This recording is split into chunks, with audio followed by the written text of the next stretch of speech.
నమస్కారం. City news కి స్వాగతం. ఈనాటి వార్తా విశేషాలు. పుట్టపర్తి సాయిబాబా సత్య జయంతిని ప్రభుత్వ పండుగగా జరపాలని జీవో నంబర్ 862ను రద్దు చేయాలని డిమాండ్ చేస్తూ హేతువాద సంఘం తదితర ప్రజా సంఘాలు లేలింగ్ సెంటర్ వద్ద ఆందోళన చేపట్టాయి. జీవో కాపీలను ఆందోళనకారులు చించివేశారు. ఈ సందర్భంగా భారత హేతువాద సంఘ అధ్యకుడు నార్నే వెంకట సుబ్బయ్య మాట్లాడుతూ సమాజంలో ఎందుకు పనికిరాని వారు బాబాల వేషాలు వేసుకుని ప్రజల అమాయకత్వాన్ని ఆసరా చేసుకుని వేల కోట్ల రూపాయలు వందలాది ఎకరాల భూములు కొట్టేస్తున్నారని గ్రహించారు. అలాంటి వారిలో పుట్టపర్తి సాయిబాబా ఒకడన్నారు.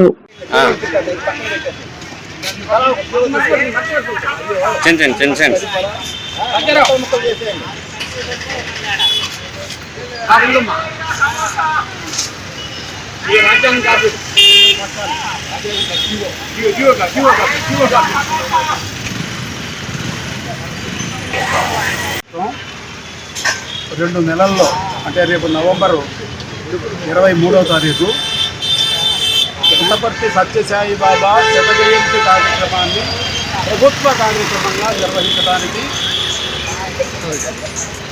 గవర్నమెంట్ ఆర్డర్ 862 విడుదల చేసింది. జీవో అంటారు. అట్లా నమ్మిన వాళ్ళు కూడా ఉన్నారు. షిరిడి సాయిబాబా తిరిగి పుడితే పుట్టపర్తి బాబా అయినాడని కూడా చెప్పుకున్నాడు. ఆయన పేరు కూడా అదే పేరు పెట్టుకున్నాడు. కానీ ఆయన చేసిన అనేకమైనటువంటి హస్తలాఘవ విద్యలు అంటే మంత్రాలు మంత్రాలు లేవు, మాయలు ఉన్నాయి, చేతివాట విద్యలు ఉన్నాయి, చేతివాటంతో కూడినటువంటి విద్యలు ఉన్నాయి.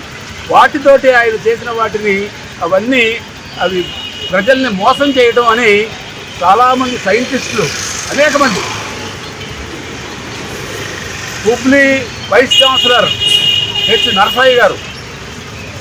నరసింహయ్య, అట్లాగే హైదరాబాద్కు సంబంధించిన CCMB director Pushpa Bhargava, doctor Kovoor, శ్రీలంకకు సంబంధించిన డాక్టర్ కోవూర్, ఇంకా సత్యానంద్, ఇట్లా అనేక మంది ఆయన ప్రోత్సహించరాదు, పరిపాలనని ఆమోదించకూడదు.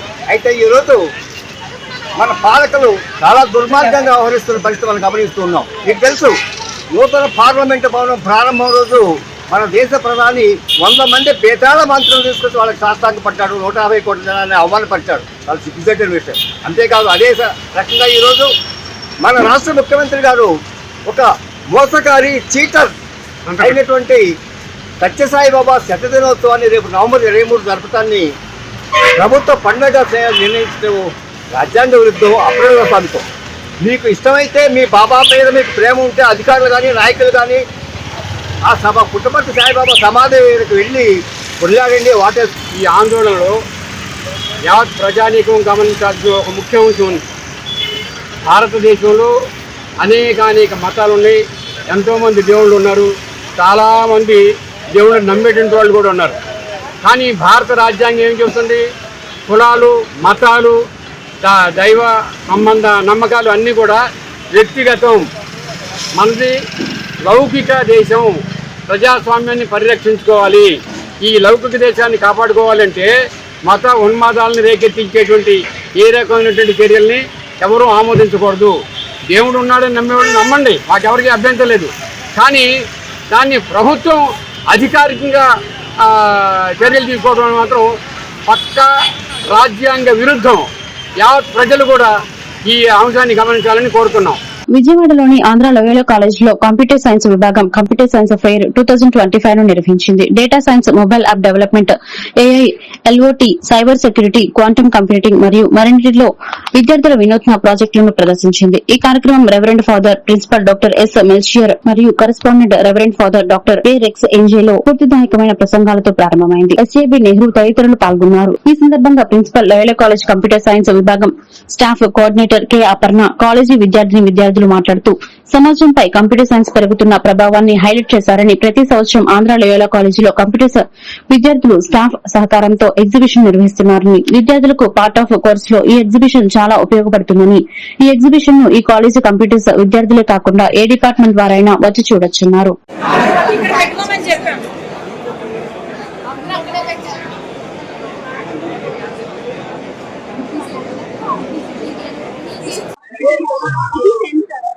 ఇది కంట్రోల్, ఇది కనెక్టింగ్ వైర్. ఇప్పుడు ఏదైనా వెహికల్ టోల్ గేట్ ని అప్రోచ్ అయినప్పుడు ఆటోమేటిక్ గా సెన్సార్ అనేది ఒప్పుకోతుంది. అది వెళ్ళిన వెంటనే టోల్ గేట్ అనేది క్లోజ్ అవుతుంది.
ఆంధ్ర లోయల కళాశాల కంప్యూటర్ సైన్స్ డిపార్ట్మెంట్ విద్యార్థులు వారి యొక్క స్టాఫ్ సహకారంతో ఎగ్జిబిషన్ కండక్ట్ చేయడం జరుగుతుంది.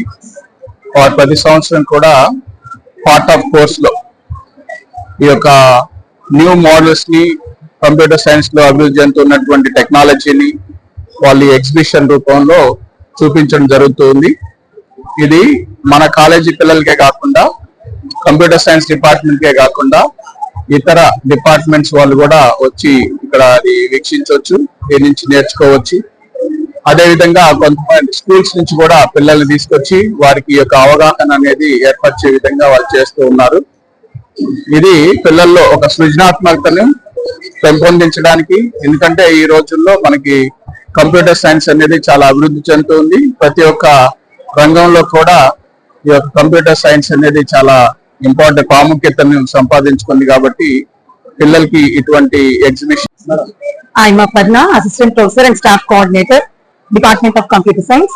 ఈ రోజు మేము ఆంధ్ర లోయల కాలేజ్ లో కంప్యూటర్ సైన్స్ ఎగ్జిబిషన్ కండక్ట్ చేస్తున్నాము. మెయిన్ ఎగ్జిబిషన్ పెట్టడానికి కారణం ఏంటంటే మా స్టూడెంట్స్ లో ఉన్న క్రియేటివిటీ, ఇన్నోవేటివ్ టాలెంట్ ని ఎంకరేజ్ చేయడానికి ఎవ్రీ ఇయర్ మేము ఇలా కండక్ట్ చేస్తున్నాము. Latest technology, machine learning, artificial intelligence, quantum computing మీద ఈసారి మేము ప్రాజెక్ట్ ఈ ప్రోగ్రామ్ మేము 3 years నుంచి కండక్ట్ చేస్తున్నాము. బట్ ఈ ఇయర్ మాకు 40+ స్టాల్స్ వచ్చినాయి. మేము చాలా హ్యాపీగా ఫీల్ అవుతున్నాం. మా స్టూడెంట్స్ లో ఉన్న టాలెంట్ ఎవ్రీ ఇయర్ ఎప్పటికప్పుడు అందరూ డెవలప్ అవుతున్నారు లేటెస్ట్ టెక్నాలజీస్ లో. ఇంకా మా ఆంధ్ర లోయల కాలేజ్ లో మా మేనేజ్మెంట్ సపోర్ట్, మా HOD Nehru sir, senior most faculty, retired staff Nehru sir encouragement వల్లే. నా పేరు దీపిక. నేను ఫైనల్ ఇయర్ చదువుతాను అండ్ ఐఎమ్ ఫ్రమ్ నా కంప్యూటర్ సైన్స్ డిపార్ట్మెంట్. అంటే ప్రతి ఇయర్ మా కాలేజ్ లో ఇలా సైన్స్ ఫెయిర్ అనేది జరుగుతూ ఉంటుంది. ఈ ఇయర్ 30+ స్టాల్స్ పెట్టాం. ఏ కాలేజ్ లో కూడా ఇలా జరగదు. సో మా కాలేజ్ లోనే స్పెషల్ అన్నమాట. ప్రతి ఇయర్ ఇలా పార్టిసిపేట్ చేస్తూ ఉంటాం. మాకు ఈ సైన్స్ ఫెయిర్ అనే కాదు, చాలా కాంపిటీషన్స్ అనేవి జరుగుతూ ఉంటాయి. ఇలా కాంపిటీషన్స్ లో పార్టిసిపేట్ చేయడం చాలా హ్యాపీగా ఉంటుంది. అండ్ ఈసారి అయితే 30+ స్టాల్స్ వరకు పెట్టాం మేము. మా టీచర్స్ కూడా మాకు చాలా హెల్ప్ చేస్తూ ఉంటారు ప్రతి ఒక్క సబ్జెక్ట్ లో. ఈసారి క్వాంటమ్ కంప్యూటింగ్ అలా డిఫరెంట్ కొత్త AP municipal workers and employees federation CITU ఆధ్వర్యంలో ఎన్టీఆర్ జిల్లా నందిగామ మున్సిపల్ కార్యాలయం వద్ద గురువారం ధర్నా నిర్వహించారు. ఈ సందర్భంగా జిల్లా కార్యదర్శి కె గోపాల్ మాట్లాడుతూ 11వ పీఆర్సీ గడువు పూర్తయి 2 సంవత్సరాలు దాటినా ఇంతవరకు 12వ పీఆర్సీ కమిటీని వేయలేదని, ఇప్పటికైనా తెలుగుదేశం కూటమి ప్రభుత్వం 12వ పీఆర్సీని వెంటనే ఏర్పాటు చేయాలని, మున్సిపల్ కార్మికులందరికీ జీతాలు పెంచాలని డిమాండ్ చేశారు. నందిగామ పట్టణంలో పెరిగిన నివాస ప్రాంతాలకు అనుగుణంగా కార్మికుల సంఖ్య పెంచాలని, ప్రభుత్వం బ్యాంక్ అకౌంట్ కార్మికుల సంతకంతో పని లేకుండా కార్మికులందరికీ అకౌంట్ వచ్చేలా చర్యలు తీసుకోవాలన్నారు. ఈ కార్యక్రమంలో మున్సిపల్ వర్కర్స్ యూనియన్ అధ్యక్షులు దాసవరపు సాయిదా, సలికేటి నరేష్, పుట్ట మాణిక్యం, రాజరత్నం, బేబీ, రుత్తమ్మ, నాగరాజు, సంతీష్ తదితరులు పాల్గొన్నారు. మున్సిపల్ కార్మికులు 12వ పీఆర్సీ ప్రకారం వేతనాలు చెల్లించాలి. చెల్లించాలి పెండింగ్ లో ఉండే సమ్మెకాల వేతనాలను, చెల్లించాలి సమ్మెకాలపు ఒప్పందాలను,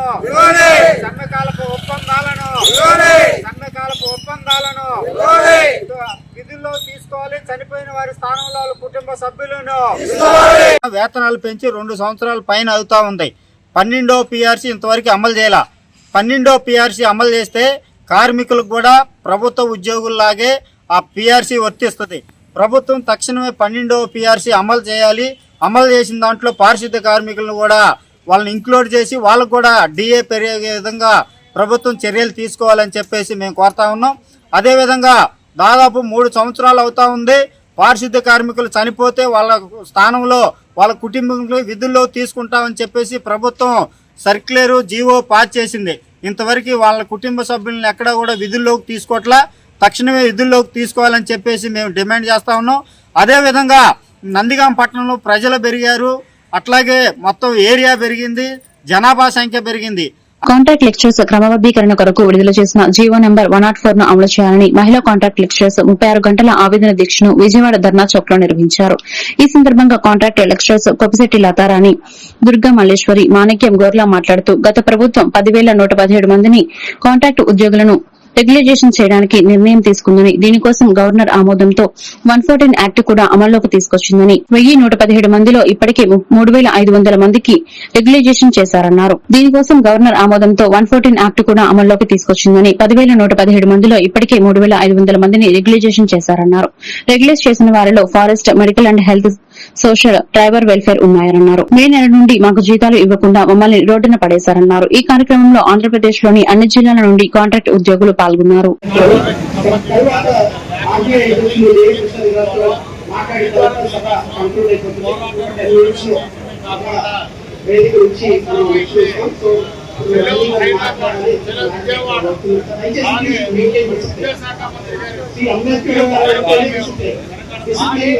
కాబట్టి ఆ సమస్యను కనుక పరిష్కరించకపోతే, ఆ క్రమబద్ధీకరణ ప్రారంభం కావకపోతే నేను కొప్పిశెట్టి లతారాణి, తెలుగు అధ్యాపకురాలు, కాంట్రాక్ట్ తెలుగు అధ్యాపకురాలుగా పనిచేస్తున్నాను. వడ్డాది జూనియర్ కాలేజీ, అనకాపల్లి జిల్లా. మరి ఈ రోజున మేము నడి రోడ్డు మీద మేము స్త్రీలమై ఉండి మరి మా ఆవేదనను తెలియజేస్తూ 36 గంటలు నిరవధిక దీక్ష చేస్తూ ఉంటే స్పందించినటువంటి ప్రభుత్వాన్ని మేము ఏమనాలో మాకు అర్థం కావడం లేదండి. మరి స్త్రీ పక్షపాతం చెప్పుకుంటున్న చంద్రబాబు నాయుడు గారికి, నారా లోకేష్ గారికి, పవన్ కళ్యాణ్ గారికి కూడా మేము విజ్ఞాపన చేస్తున్నాము. అయ్యా నారా చంద్రబాబు నాయుడు గారు, మీరే మాకు 2000లోని ఈ కాంట్రాక్ట్ వ్యవస్థని తీసుకొచ్చారు. మరి ఆనాటి నుంచి ఈనాటి వరకు మేము ఈ ఉద్యోగాల్ని నమ్ముకొని అనేక మంది పేద బిడ్డలకి విద్యని బోధిస్తూ ఉంటే మా బిడ్డలకి మాకు తిండి లేనటువంటి పరిస్థితుల్లో ఈ రోజున నడి రోడ్డుపై మేము మా కుటుంబాలతో సహా రావాల్సిన పరిస్థితి వచ్చింది. ఎందుకు అనంటే మాకు 114 జీవో ఉంది. ఆ జీవో ప్రకారం మీరు గత ప్రభుత్వం 10,114 మందికి రెగ్యులర్ చేయమని అంటే 3,000 మంది. నా పేరు దుర్గా మల్లేశ్వరి అండి. పాలిటెక్నిక్ కాలేజ్ లో వర్క్ చేస్తున్నాము. ఏఎస్ఆర్ డిస్ట్రిక్ట్ నుంచి వచ్చాము. మొత్తం ఇంటర్, పాలిటెక్నిక్, డిగ్రీ 3 సంఘాలు కలిసి ఐక్యంగా మేము ముందుకు వెళ్ళాలనుకున్నాం. దీనికి కారణం ఏంటంటే, ఏదైతే 2023 అక్టోబర్ లో మాకు యాక్ట్ 30 దానికి అనుగుణంగా జీవో నెంబర్ 114 ఇచ్చారో దాన్ని అమలు పరచడంలో ఆలస్యం అవుతుంది. ఆల్రెడీ కొత్త ప్రభుత్వం వచ్చి సంవత్సరం గడుస్తున్నా సరే ఆ జీవో వంక చూడట్లేదు. మేము ఎన్ని విజ్ఞాపనలు చేస్తున్నా సరే దానికి సంబంధించి రెస్పాండ్ కాని కారణంలో మేము దీన్ని ఈ కార్యాచరణ మొదలు పెట్టాం. ఎందుకంటే ఇక్కడ మాకు ఇంకా ముఖ్యంగా ఏంటంటే, ఏదైతే మేము రెగ్యులర్ అవుతాం అనుకున్న పోస్టులు ఉన్నాయి, ఇప్పుడు అవన్నీ కూడా ఏపీఎస్సీ జాబ్ క్యాలెండర్ లో ఇస్తున్నారు. సో ఇచ్చేసినప్పుడు ఇంకా మమ్మల్ని ఏ పోస్ట్ లో రెగ్యులర్ చేస్తారు? ఇంకా ఇచ్చిన జీవోకి హామీ లేకుండా పోతుంది. నా పేరు మాణిక్యం గోర్లా. నేను contract lecturers association state general secretary. అయితే ఈ రోజు 36 గంటల మహిళా ఆవేదన దీక్ష పేరుతో ఇక్కడ నిన్నటి నుంచి ఈ యొక్క దీక్షా శిబిరాన్ని ఏర్పాటు చేశాం. ముఖ్యంగా ఈ రోజు ఈ దీక్ష మహిళలతో ఈ దీక్షా శిబిరాన్ని ఏర్పాటు చేయడానికి కారణం ఏంటంటే, గత ప్రభుత్వం ఏదైతే కాంట్రాక్ట్ ఉద్యోగులు రెగ్యులర్ చేయడానికి 10,117 మందిని రెగ్యులరైజ్ చేయడానికి నిర్ణయం తీసుకుంది. ఆ నిర్ణయానికి అనుగుణంగా ఒక యాక్ట్ 30 పేరుతో గవర్నర్ ఆర్డినెన్స్ ఇచ్చారు. యాక్ట్ కూడా తయారు చేసి ఇచ్చింది. ఈ యాక్ట్ ని బేస్ చేసుకుని 114 జీవో ఇచ్చారు. ఆ 114 జీవో ఆధారంగా 10,117 మందిలో ఎన్టీఆర్ జిల్లా పోలీస్ కమిషనర్ వారి కార్యాలయం విజయవాడ అమ్మవారి దర్శనంలో సామాన్య భక్తులకే పెద్దపీట. ఈ నెల 22వ తేదీ నుంచి అక్టోబర్ 2వ తేదీ వరకు ఇంద్రకీలాద్రిపై దసరా శరన్నవరాత్రి ఉత్సవాలు శ్రీ దుర్గామల్లేశ్వర స్వామి వార్ల దసరా శరన్నవరాత్రి మహోత్సవాలను పురస్కరించుకుని భక్తులకు ఎటువంటి అసౌకర్యం కలగకుండా ప్రశాంతమైన వాతావరణంలో ఎటువంటి అవాంఛనీయ సంఘటనలు జరగకుండా భక్తులు అందరూ ఆనందోత్సాహాల మధ్య ప్రశాంతమైన వాతావరణంలో అమ్మవారి దర్శనం చేసుకోవాలనే ఉద్దేశంతో ఆధునిక టెక్నాలజీని ఉపయోగించుకుని పటిష్టమైన బందోబస్తు ఏర్పాటు చేయడం జరుగుతుంది. ఈ నేపథ్యంలో ఈ రోజు రాష్ట హోంశాఖ మంత్రులు వి అనిత ఇంద్రకీలాద్రిపై దుర్గమ్మను దర్శించుకుని కొండపైన ఏర్పాట్లను పరిశీలించడం జరిగింది. అనంతరం మోడల్ గెస్ట్ హౌస్ నందు అన్ని శాఖల అధికారులతో సీసీ కెమెరాలు, ట్రాఫిక్, క్యూ లైన్లు, వీఐపీ పాస్లు మొదలైన అంశాలపై సమీక్ష నిర్వహించడం జరిగింది. ఆంధ్రప్రదేశ్ రాష్ట్రంలో విజయవాడ వేదికగా విజయవాడ ప్రాంతంలో అమ్మవారి సర్వనవరాత్రి ఉత్సవాలు, కనకదుర్గ అమ్మవారి సర్వనవరాత్రి ఉత్సవాలు అంటేనే ప్రతి ఒక్కరు కూడా ఈగర్గా వెయిట్ చేసే ఉత్సవాలు. చాలా భక్తి శ్రద్ధలతో ఈ ఉత్సవాలని జరుపుకోవడం ఒక ఎత్తు అయితే, చాలా మంది భక్తులు అమ్మవారిని ఇక్కడ వచ్చి ఇంద్రకీలాద్రి మీద ఉన్న అమ్మవారిని దర్శించుకోవడానికి అందరూ కూడా ఇక్కడికి వచ్చి ఆశీస్సులు తీసుకోవడానికి అందరూ కూడా ఇక్కడికి వచ్చే పరిస్థితి కూడా మీ అందరికీ కూడా తెలుసు. ప్రతి సంవత్సరం లాగానే లాస్ట్ ఇయర్ కూడా ఎక్కడ కూడా ఏ చిన్న ఇన్సిడెంట్ కూడా జరగకుండా సుమారుగా 13 లక్షల మంది భక్తులకి అమ్మవారి దర్శన భాగ్యాన్ని కల్పించి వాళ్ళ ఆశీస్సులు ఇచ్చే పరిస్థితి మనం చూసుకున్నాం. లాస్ట్ 13 లక్షల మంది వచ్చిన భక్తులకి కూడా ఎక్కడ కూడా ఎటువంటి ఇబ్బందులు కలగకుండా వాళ్ళందరికీ కూడా అన్ని రకాల సౌకర్యాలు కూడా కల్పిస్తూ అమ్మవారిని దర్శనం చేసుకొని తీర్థ ప్రసాదాలతో వాళ్ళు క్షేమంగా ఇంట్లోకి వెళ్లే విధంగా కూడా ఆ రోజు యంత్రాంగం, ప్రభుత్వ యంత్రాంగం అంతా పనిచేయడం అన్నది మీ అందరికీ తెలుసు. మళ్ళా తిరిగి ఈ రోజు నవరాత్రి ఉత్సవాలు అక్టోబర్ 22వ తారీఖు జిల్లా యంత్రాంగం, దేవస్థానం అధికారులు అందరూ కలిసి అమ్మవారి దసరా ఏర్పాట్లు బ్రహ్మాండంగా ప్రతిరోజు నాకు తెలిసి దాదాపు గత 4 రోజుల నుంచి అయితే 2 రోజులకు ఒకసారి సమావేశాలు ఏర్పాటు చేశారు. మాతో కూడా 3-4 సమావేశాలు ఏర్పాటు చేసి దసరా ఏర్పాట్లు బ్రహ్మాండంగా దేవస్థానం వారు కానీ జిల్లా అధికారులు అందరూ కూడా యంత్రాంగం దసరాకి సిద్ధమయ్యాం.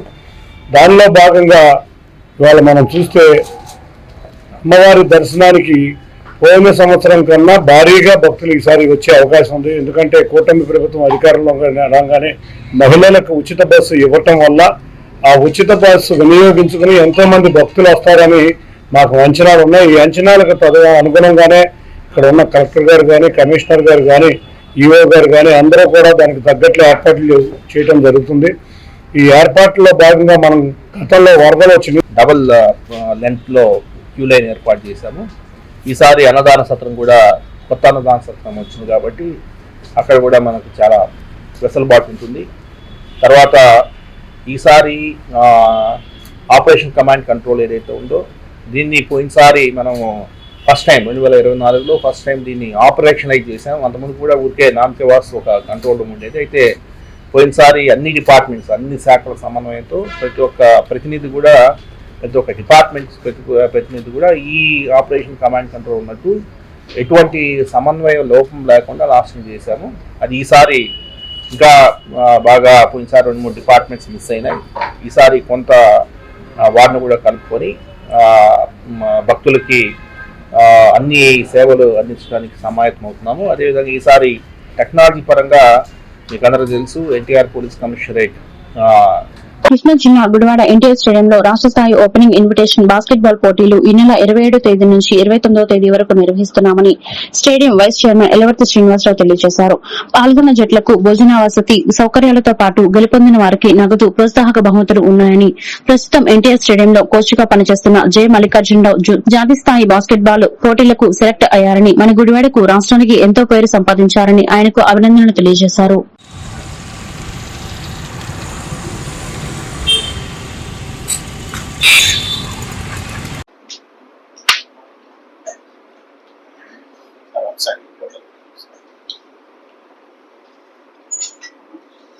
రేపు 27, 28, 29 ఈ నెల 3 రోజులు రాష్ట్ర స్థాయి ఓపెన్ ఇన్విటేషనల్ బాస్కెట్బాల్ టోర్నమెంట్.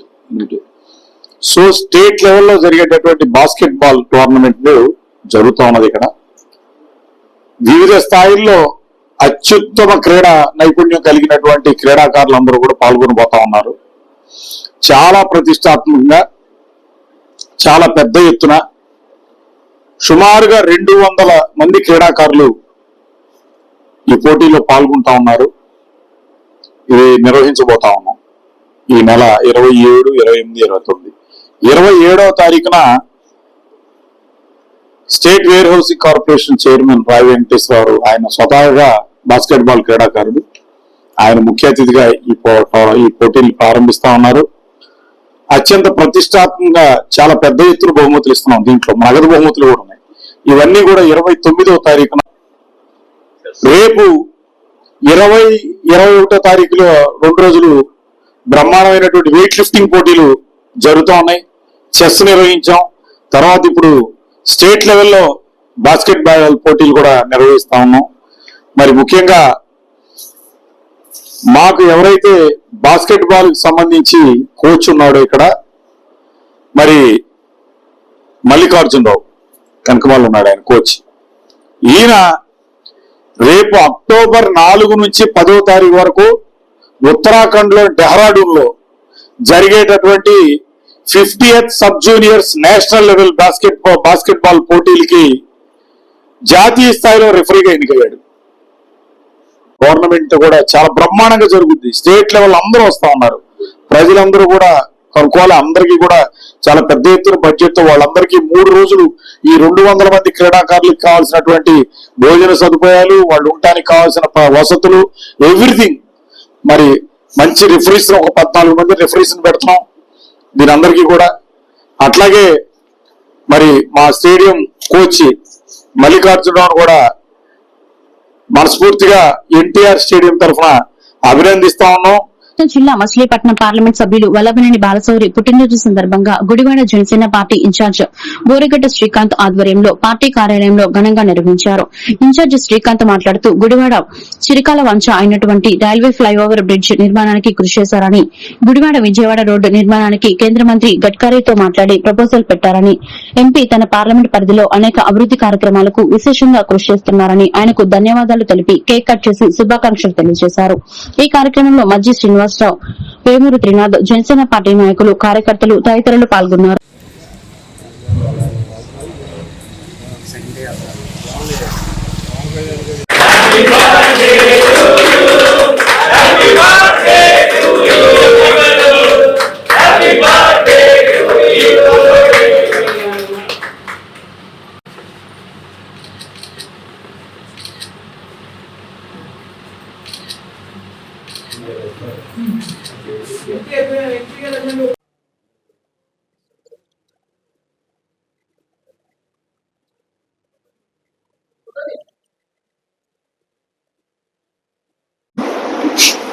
అందరికీ నమస్కారం. ఈరోజు మచిలీపట్నం పార్లమెంట్ సభ్యులు, జనసేన పార్టీ నాయకులు, మా అందరి అభిమాన నాయకులు శ్రీ వల్లభనేని బాలశౌరి గారి జన్మదినం సందర్భంగా గుడివాడ జనసేన పార్టీ కార్యాలయం నందు వేడుకలు ఘనంగా జరిగినాయి. అలాగే గర్ల్స్ హై స్కూల్ నందు విద్యార్థుల మధ్య కేక్ కట్ చేసి ఆ స్కూల్లో 2 ఫ్యాన్లు వితరణగా ఇవ్వడం జరిగింది బాలశౌరి గారి పేరు చెప్పి. అలాగే మనందరం కూడా ఇప్పుడు కూడా గుడివాడ అభివృద్ధిలో బాలశౌరి గారి పాత్ర చాలా ఉంది. ఒక ఎంపీగా ఉండి ఒక 20 ఏళ్ల చిరకాల కోరిక అయినటువంటి గుడివాడ నియోజకవర్గ చిరకాల కోరిక రైల్వే ఫ్లైఓవర్ 20 ఏళ్ల నుంచి అనేక మంది ఎంపీలు చేసినా కానీ ఎవరో కూడా చేయలేని పనిని మన బాలశౌరి గారు చేసి ఫ్లైఓవర్ ఆమోదం చేసి తీసుకొచ్చి ఈ రోజున 70 నుంచి 80% పనులు పూర్తయ్యి ఇంకా 5-6 నెలల్లో ప్రజల ముందుకు రానుంది. అటువంటి మహానాయకుడు బాలశౌరి గారు. ఎందుకంటే ఫ్లైఓవర్ అనేది దరిదాపులుగా 3-4 నియోజకవర్గాల ప్రజలందరికీ కూడా ఉపయోగపడే విధంగా ఆ యొక్క ఫ్లైఓవర్ ఉంటుంది. కాబట్టి అటువంటి పెద్ద పనిని బాలశౌరి గారు ఈ రోజున మనందరి ముందుకి తీసుకొచ్చి గుడివాడ నియోజకవర్గ ప్రజల కోరికను తీర్చారు. అలాగే Gudivada Kankipadu road, greenfield road ఆమోదింపజేసి ఫైనాన్స్ ఇన్స్ట్రక్షన్స్ కి వెళ్ళి అది కూడా పూర్తయ్యే స్థాయిలో అది కూడా ఉంది. అది కూడా పూర్తయితే గనక బాలశౌరి గారు గుడివాడ ప్రజలకి ఎప్పుడు కూడా రుణపడి ఉంటామని చెప్పి తెలియజేస్తూ, ఈ రోజున ఆయన జన్మదిన సందర్భంగా ఇక్కడికి అనేక కార్యక్రమాలు గుడివాడ నియోజకవర్గంలో కానీ పార్లమెంట్ అన్ని నియోజకవర్గాల్లో కూడా ఆయన యొక్క జన్మదిన వేడుకలు జరుగుతున్నాయి. కాబట్టి ఇప్పుడు కూడా ఆయన నిండు నూరేళ్లు ఆయురారోగ్యాలతో ఉండాలని చెప్పి మచిలీపట్నం పార్లమెంట్ సభ్యులుగా ఇప్పుడు కూడా ఆయన ఎన్ని కావాలని చెప్పి ఆయనకి ఎప్పుడు కూడా మా మద్దతు గుడివాడ నియోజకవర్గ జనసేన పార్టీ తరఫున ఆయనకి ఎప్పుడు కూడా ఉంటాయని చెప్పి తెలియజేస్తూ, కృష్ణా జిల్లా మచిలీపట్నం పార్లమెంట్ సభ్యులు వల్లభనేని బాలశౌరి పుట్టినరోజు సందర్భంగా గుడివాడలో జనసేన పార్టీ సీనియర్ నాయకులు సందు పవన్ ఆధ్వర్యంలో మున్సిపల్ కార్యాలయం వద్ద ఘనంగా నిర్వహించారు. ఈ కార్యక్రమానికి టీడీపీ సీనియర్ నాయకులు జగన్మోహన్ రావు ముఖ్య అతిథిగా హాజరయ్యారు. సందు పవన్ మాట్లాడుతూ ఎంపీ నియోజకవర్గంలో ఎమ్మెల్యే వెనిగళ్ల రాముతో కలిసి రామలక్ష్మణ్లాగా కోట్లాది రూపాయలతో అభివృద్ది పనులు చేస్తున్నారని, ఆయన నిండు నూరేళ్లు ఆయురారోగ్యాలతో మరింత ఉన్నత పదవులు పొందాలని కోరుకుంటున్నానన్నారు. ఈ కార్యక్రమంలో చిరంజీవి యువత అధ్యక్షులు మేక మురళీకృష్ణ, రాధారంగ మిత్ర మండలి అధ్యక్షులు వడ్డగిరి, జన సైనికులు తదితరులు పెద్ద ఎత్తున పాల్గొన్నారు.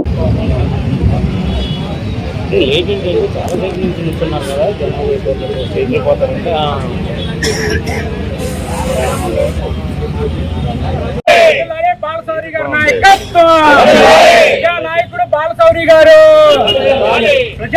ప్రజా నాయకుడు బాలశౌరి గారు.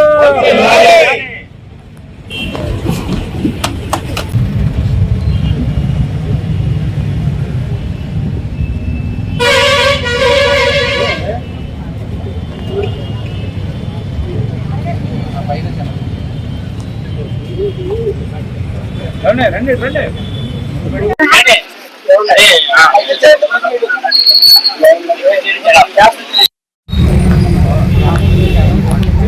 ఇచ్చేసినటువంటి మీడియా మిత్రులందరికీ కూడా హృదయపూర్వక నమస్కారాలు. ఈ రోజున గుడివాడ భగీరథుడు, గుడివాడ నియోజకవర్గ అభివృద్ధికి కంకణాబద్ధుడై మా అందరి అదృష్టంతో మచిలీపట్నం పార్లమెంటరీకి ఎంపీగా ఉండేటువంటి మా అందరి ఆరాధ్య నాయకుడు కొణిదెల పవన్ కళ్యాణ్ గారి యొక్క ఆశయాల కోసం అనునిత్యం కృషి చేసేటువంటి మా ప్రియతమ నేత మచిలీపట్నం పార్లమెంట్ సభ్యులు వల్లభనేని బాలశౌరి గారి జన్మదినోత్సవం సందర్భంగా గుడివాడ నియోజకవర్గంలో తెలుగుదేశం పార్టీ సీనియర్ నాయకులు జగన్ గారు, అలానే జనసేన పార్టీ సీనియర్ నాయకులుగా ఉండేటువంటి మేక మురళి గారు, మా పంచకర్ల అమర్ గారు, వీళ్ళందరి ఆధ్వర్యంలో ఈ రోజున నేను ఈ కార్యక్రమం చేయడం నిజంగా చాలా ఆనందంగా ఉంది. ముఖ్యంగా ఎందుకు భగీరథులు అని చెప్పని అన్నామంటే 50 సంవత్సరాలుగా గుడివాడ నియోజకవర్గాల చిరకాల కళ, గుడివాడ ఫ్లైఓవర్ అనేది ఒక చిరకాల కళగానే మిగిలిపోయిద్దేమో. వాస్తవంగా చెప్పాలంటే నేను కూడా చూడలేనేమో, నా తరం కూడా చూడలేదేమో అని చెప్పని అనుకున్నాను నేను. కానీ మచిలీపట్నం పార్లమెంట్ సభ్యులుగా ఆయన రావటం 384 కోట్లతో యుద్ధ ప్రాతిపదికన ఆ ఫ్లైఓవర్ నిర్మాణాన్ని, అది కూడా ఒక గేటూరు కాకోకుండా మొత్తం కంప్లీట్ గా బస్ స్టాండ్ దగ్గర నుంచి పిల్లపాడు వరకు కూడా ఆ కిలోమీటర్ పరిధి ఆ ఫ్లైఓవర్ నిర్మాణంలో ఆయన కృషి వెలకట్టలేదు. ఎందుకనంటే అదొకటే కాదు, గుడివాడ నియోజకవర్గాన్ని ఏ కమ్యూనిటీ వాళ్ళు వెళ్ళి మేము ఇక్కడ కమ్యూనిటీ హాల్ కావాలని చెప్పని అడిగినా తక్షణం ఆ కమ్యూనిటీ హాల్ ఏర్పాటు కోసం కేంద్రంలోంచి నిధులు రప్పించే విధంగా ఆయన కృషి చేయడం. మరీ ముఖ్యంగా గుడివాడ నియోజకవర్గ ప్రజలు ఎప్పుడెప్పుడు ఆయన ఎదురు చూసేటువంటి మరొక కార్యక్రమం గ్రీన్ ఫీల్డ్ ప్రాజెక్ట్. గుడివాడ నుంచి కంకిపాడు నిర్మాణం ఒక కలగానే మిగిలిపోయిద్దేమో అని చెప్పని అందరూ భావించారు. మరి అలాంటి గుడివాడ కంకిపాడు రహదారిని కూడా గ్రీన్ ఫీల్డ్ ప్రాజెక్ట్ ద్వారా ఆయన దాని కూడా నిర్మాణానికి మొన్న ఎవరైతే నితిన్ గడ్కరీ గారితో మాట్లాడి ఇక్కడ శాంక్షన్ చేయించడం నిజం చాలా అభినందన. మరి ఇలాంటి కార్యక్రమాల్లో రాముడిగా ఆయన బాధ్యతలు ఆయన చేస్తా ఉంటే, లక్ష్మణుడిగా గుడివాడ శాసనసభ్యులు వెనిగళ్ల రాము గారు ఆయన అన్నదమ్ముల్లాగా, ఎంపీ గారు ఎమ్మెల్యే గారు ఇద్దరు కూడా అన్నదమ్ముల్లాగా ఈ అభివృద్ధిని గుడివాడ నియోజకవర్గ ప్రజానికానికి అంకితం ఇవ్వాలని చెప్పని వాళ్ళిద్దరూ కంకణాబద్ధులే ఈ రోజు చేస్తా ఉన్నారు. ఈ వార్తలు ఇంతటితో సమాప్తం. మరొక బిల్టన్ లో మళ్ళీ కలుద్దాం. నమస్కారం.